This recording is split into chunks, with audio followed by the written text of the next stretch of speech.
Life's been a series of tough breaks and lucky strikes. Losing my parents early stung like hell, but I got lucky when the elderly couple next door, the Parkers, took me in.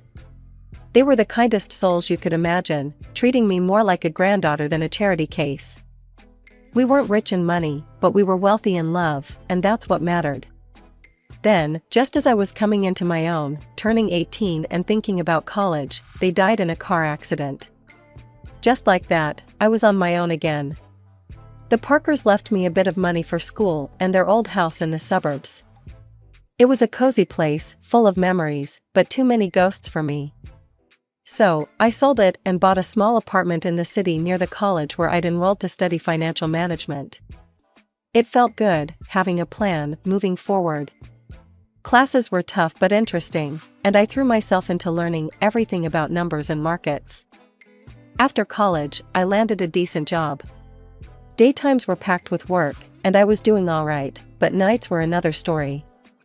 The city felt lonelier than it should for a place so full. That's when I met Tom at a friend's party. He was loud, funny, and didn't care who knew it. His energy was infectious, and we hit it off from the moment he bumped into me, spilling my drink. "Hey, watch it." I snapped, more out of surprise than anger. "Whoa, my bad. Let me make it up to you. What were you drinking?" Tom grinned, unapologetically charming. "Beer, just beer," I said, trying not to smile too easily. "2 beers coming right up," he shouted over the music, heading to the makeshift bar. That was Tom all over, simple, straightforward, and no fuss. We spent the whole night talking about everything and nothing. It turned out we both loved old movies and hated sushi. It was easy, talking to him, and by the time the party was winding down, I didn't want to say goodbye. A year later, he proposed. No dramatic gestures, just him, me, and a ring he fumbled out of his pocket while we were watching TV. "Marry me," he told, holding the ring so tightly I thought he might crush it. I laughed. I actually laughed, not because it was funny, but because it was so typical of us, so perfectly imperfect. "Yes, of course, you big goof." Getting married didn't change much at first. We were the same, just legally bound, which felt right. We settled into life together in my small city apartment, still close to the hustle, but now with someone to share the quiet moments. Life felt full, and for the first time in a long while, the evenings didn't feel so empty. Settling into married life had its comforts, but life sure doesn't let you get too cozy without throwing a curveball or two. Jake's folks, Mr. and Mrs. Harper, were gems. Living in their cozy suburban home, they welcomed me with open arms from the get-go. I could see where Jake got his easygoing nature. Their warmth was a balm on my oftentimes still sore heart, still aching from my own family losses. "So happy you're part of our family now," Mrs. Harper would often say, squeezing my hand with a kindness that felt both uplifting and overwhelming. "Thanks, I really appreciate how welcoming you've been," I'd reply, feeling genuinely grateful. Visiting them became our weekend ritual. Those days were filled with backyard barbecues and lengthy chats over cups of steaming coffee. Life was good, simple, and honest, until it wasn't. Jake got called away on a long business trip, a whole year out of state. It was a fantastic opportunity for his career, but the timing was brutal. No sooner had Jake left than Mr. Harper's health took a nosedive. It happened fast, and Mrs. Harper, bless her heart, sounded near out of her mind with worry when she called. "Kimberly, I hate to ask, but I could really use your help around here. George is really not doing well." Her voice was thick with unshed tears. Without a second thought, I packed a bag and headed to the suburbs. Seeing Mr. Harper so frail shook me. He had always been a pillar, strong and steady. Now, he looked shrunken, tethered to his life through a maze of medical tubes. I slipped into the routine of their household seamlessly, handling the cooking and cleaning while Mrs. Harper focused on George's care. Evenings I spent sitting by Mr. Harper's side, reading out loud his favorite classics, his eyes often fluttering closed long before I finished a chapter. "Thank you, Kimberly," he'd whisper on good days, his voice a shadow of his former robust tone. It's my pleasure, really, I'd squeeze his hand, trying to offer comfort through simple touch. One quiet afternoon, Mrs. Harper sat down at the kitchen table while I was chopping vegetables for dinner. She looked worn, older than her years. "Kimberly, I don't know how to say this, but we're in a bit of a bind," she began, wringing her hands nervously. "George was the main earner, you know, and with him like this." I put down the knife, giving her my full attention. "We're strapped, honey. I hate to even ask, but could you consider renting out your apartment? It might help us get through this tough spot." She looked down, clearly embarrassed. I didn't even hesitate. "Of course, Mrs. Harper. I'll get on it right away," I said firmly, trying to ease her burden. The apartment rented out quickly, and every month, I dutifully transferred the rental income to Mrs. Harper, along with money for groceries and whatever bills piled up.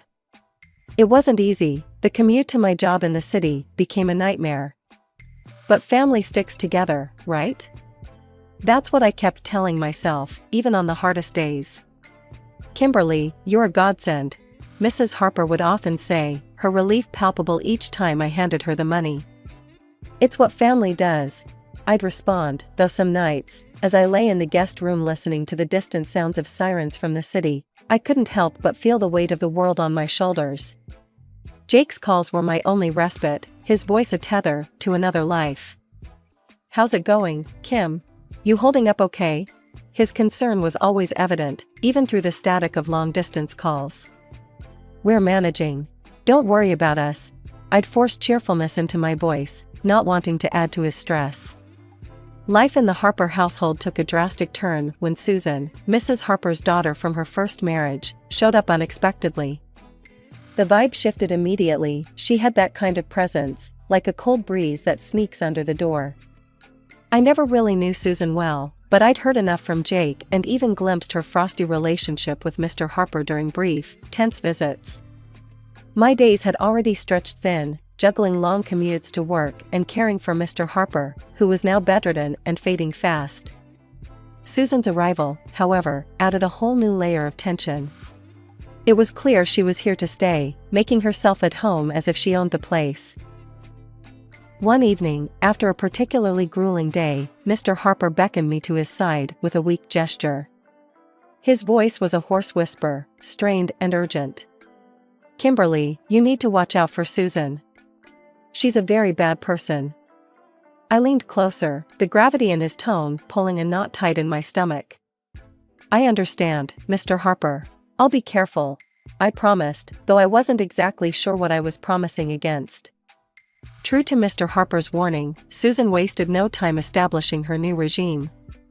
The first sign was when I found her in the kitchen one morning, her presence like a storm cloud over the breakfast nook. "Just so we're clear, I'm not here to play housemaid or chef for anyone," she declared, her tone sharp as she sipped her coffee, eyeing me like I was an intruder in her mother's kitchen. I was taken aback, but managed to keep my cool. "Okay, Susan. I've been handling things so far, and I can keep at it," I said, trying to keep the peace.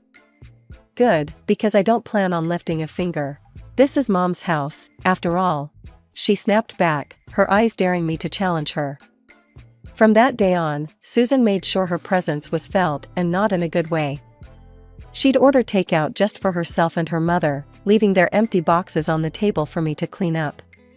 Her disdain wasn't subtle, and it stung, but I swallowed the bitterness, because Mr. Harper needed peace. "Kimberly, why don't you sit and eat with us tonight?" Mrs. Harper asked one evening, a rare moment of old warmth in her voice. Before I could respond, Susan cut in sharply. "Mom, Kimberly's been busy all day, she probably prefers eating later." Her words were coated with fake concern, but the message was clear, I wasn't welcome. The days grew heavier, my chores doubling as Susan's entitlement filled every corner of the house. I'd hear her late at night, whispering with her mother, turning her against me with poison words. Mrs. Harper, once so kind and understanding, started to change too, her looks colder, her thank yous fewer. A couple of weeks later, Mr. Harper was gone. The funeral was a solemn affair, with Jake flying in just in time to say his goodbyes. It was the first time in months we were together, and the relief of having him by my side was palpable. Yet, amidst the mourning, I noticed the air had shifted significantly at the Harper residence. Susan was on her best behavior, treating everyone with a forced politeness. "How's everything been while I've been gone?" Jake asked me quietly during a brief moment we had alone after the service. "Fine, everything's been fine," I lied, forcing a smile. I didn't want to burden him further, his grief was enough to handle.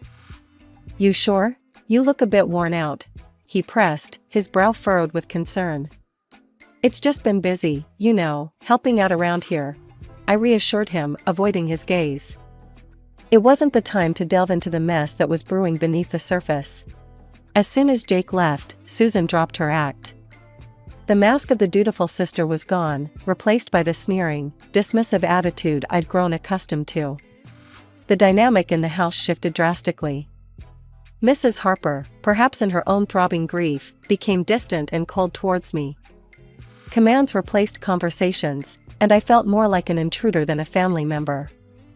Susan took over the household like she was the lady of the manor.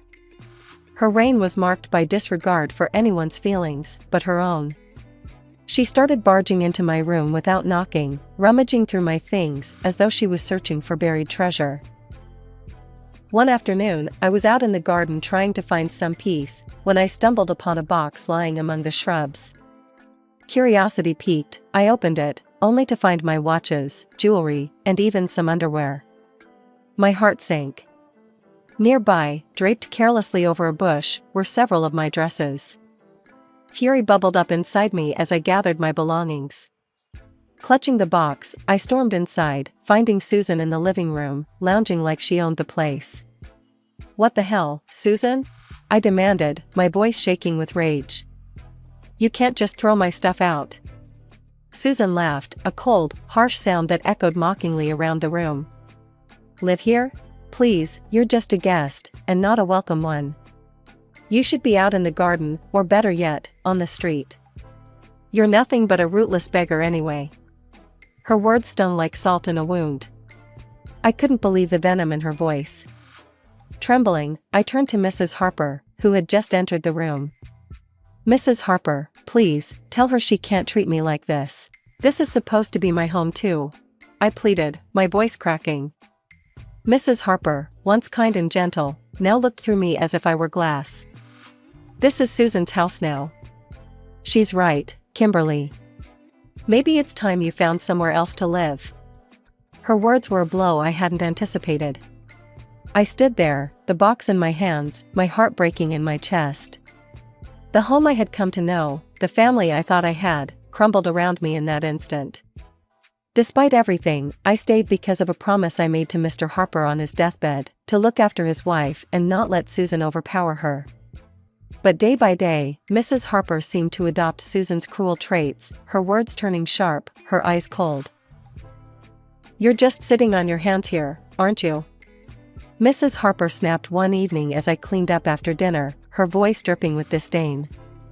"I'm doing my best to keep things running smoothly," I replied, trying to keep my voice steady despite the hurt her words caused. "Best? Could have fooled me. Seems like you're just freeloading," she scoffed, turning her back to me as she left the room. Her words stung. I was far from a freeloader. I had rented out my apartment and transferred nearly all that income to Mrs. Harper, on top of handling most of the housework, while Susan did nothing but criticize. Susan, living off her mother's pension, was relentless. "Really, what did my brother even see in you?" she would taunt me nightly, her voice loud enough to carry through the thin walls. I'd bite my tongue, swallow the anger and frustration, and remind myself of the promise I made. But the atmosphere was suffocating, the house a minefield of hostility. One evening, coming home early from work, my world tilted on its axis. I walked in to hear Susan and Mrs. Harper in the middle of a heated discussion in the living room, not noticing my arrival. "We need to get her to sell that apartment of hers. You know how much we could use that money," Susan was saying, her tone greedy and calculating. "Yes, but how do we convince her? Kimberly's no fool, she won't just hand it over," Mrs. Harper replied, her voice a mix of frustration and greed. "Leave it to me, Mom. I'll sweet-talk her into it." Once she signs it over, we can finally live the way we deserve. Susan's words slithered through the air like a snake. Hearing them plot to strip me of my only financial security was a cold splash of reality. Fear gripped me. I couldn't stay, not anymore. My heart pounding, I slipped away to my room unnoticed.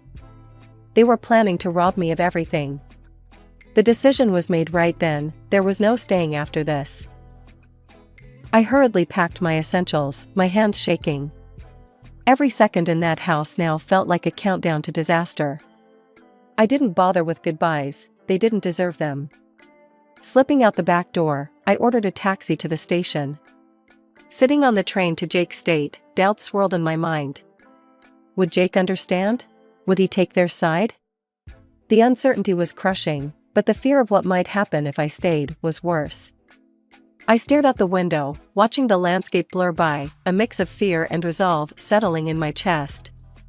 When I arrived at Jake's place, his reaction was a cocktail of shock, relief, and a swirl of questions. His eyes widened as he opened the door to find me standing there, bag in hand, looking probably as frazzled as I felt. "Kimberly? What are you doing here? Is everything okay?" he asked, stepping aside to let me in. I hesitated, taking in the familiar, comforting sight of his temporary home. "No, Jake, everything's not okay. Not at all," I replied, my voice catching a bit. He led me to the couch, his expression now lined with worry. "Talk to me, babe. What happened?" I told him everything, starting from Susan's return, the worsening conditions at home, the financial manipulations, and the final straw, the plot to make me sell my apartment. I hadn't wanted to worry him before, didn't want to add to his stress while he was away working. Jake's face darkened with each word I spoke. By the time I finished, his fists were clenched, his jaw set hard. "Why didn't you tell me any of this before?" he asked, his voice a mix of anger and concern. "I didn't want to cause more trouble. I thought I could handle it," I admitted, feeling foolish now. "Kimberly, damn it, you shouldn't have to handle anything like that alone," he exploded, standing up to pace the room. "I can't believe my mom and Susan would treat you this way." He stopped and looked at me, his eyes intense. "I'm not letting anyone treat my wife like that. No way," he declared, pulling out his phone. I watched, heart pounding, as he dialed his mother. The phone barely rang twice before she picked up. I couldn't hear her words, but the stiffness in Jake's shoulders told me enough. "Mom, this has to stop. I know about everything, and I won't tolerate it. If Susan doesn't leave, and if you don't start treating Kimberly with respect, you can forget about us helping out anymore. No more money, no more nothing." Jake's voice was steel, not giving room for any argument. There was a brief, fiery exchange, then silence. Jake's hand tightened around the phone. "Fine, if that's your choice, then you've made mine," he said finally, and hung up. He turned to look at me, his expression softening. "Looks like it's just us now, babe. That's all we need," he said, coming over to wrap me in his arms. I leaned into him, the safety of his embrace fortifying me against the whirlwind of emotions. "Just us," I murmured, feeling the truth of his words. We were on our own now, but somehow, that felt okay. Jake and I talked long into the night. We discussed practical things like my remote work arrangements and our financial plans without the extra drain of supporting his mother and Susan. It felt like we were laying the foundations for a new chapter, just the two of us. "Whatever happens, we're in this together. You and me against the world, right?" Jake said with a determined grin. "Right," I smiled back, feeling more confident with him by my side. Against the world. The next few days were a whirlwind of activity. I contacted my job to arrange remote work, which thankfully, they agreed to. Jake helped me move my things from storage and set up a home office in the corner of his living room. It wasn't perfect, but it was ours, and it was peaceful. A week into our newfound peace, I was jolted by a call that almost felt like a ghost from a past life. It was Mrs. Harper. Her voice, once sweet to me, now dripped with a mix of desperation and audacity. "Kimberly, why haven't I received the money for this month? You know we depend on it," she demanded right off the bat. I was stunned silent for a moment, her nerve unbelievable. I'm sorry, but after everything, you really expect me to continue supporting you? I asked, my tone more incredulous than angry. In the background, I could hear Susan's voice, shrill and angry. She's just an ungrateful girl, Mom. Make her transfer the money. Taking a deep breath to calm my rising anger, I remembered the venomous words they had thrown at me, words that stung deep. Mrs. Harper, Susan called me a rootless beggar, remember? I'm not sending money to people who treat me like trash. I'm done. There was a pause on the other end, and I could almost picture Mrs. Harper's shocked face. But we're family, she finally said, her voice a mixture of anger and pleading. No, family doesn't treat each other that way. Goodbye, Mrs. Harper, I said firmly and hung up before she could respond. The call shook me, but Jake was right there, his support unwavering. You did the right thing, Kimberly. It's time they learn to stand on their own, he reassured me, wrapping an arm around my shoulders. Not long after settling back into our hometown, another surprise came our way. I was pregnant. The news brought a joy we hadn't expected, and suddenly, the future seemed filled with possibilities. We decided it was time to sell my apartment and buy a small house in the suburbs, a place near a good school where our child could grow up. As we were planning our move, another call came, and again from Mrs. Harper. Her tone was different this time, desperate, almost pitiful. Kimberly, I've made a mistake. Susan forced me to sell the house, took the money, and left me with nothing. Could I come and live with you and Jake? Her voice was shaky, pleading. The request stunned me. After everything, this was a test of my resolve. Mrs. Harper, you chose this path when you sided with Susan against us. You could have chosen differently, I said, my voice steady despite the turmoil inside. I know I've made mistakes, but you have a kind heart. Can't you forgive an old woman for her wrong choices? She implored. I sighed, feeling a pang of pity, but remembering the pain her choices had caused. I forgave you long ago, but that doesn't mean I can let you back into my life.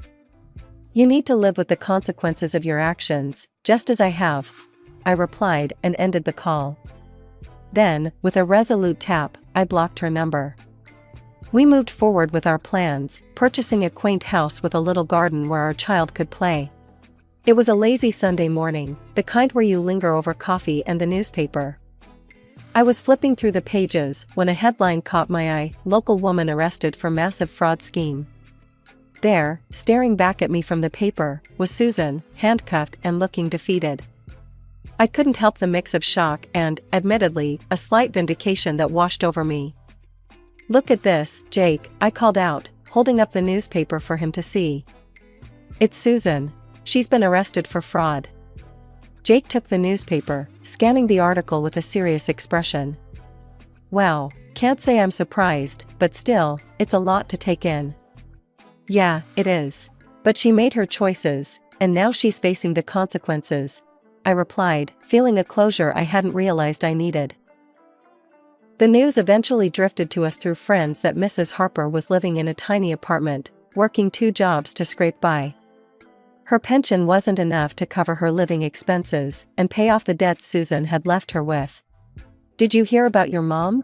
One of Jake's friends, Matt, brought it up one evening when they were over for a backyard barbecue. Yeah, I heard, Jake responded, flipping burgers on the grill. His voice held a trace of sadness, but it was tempered with resolve. She chose her path, Matt.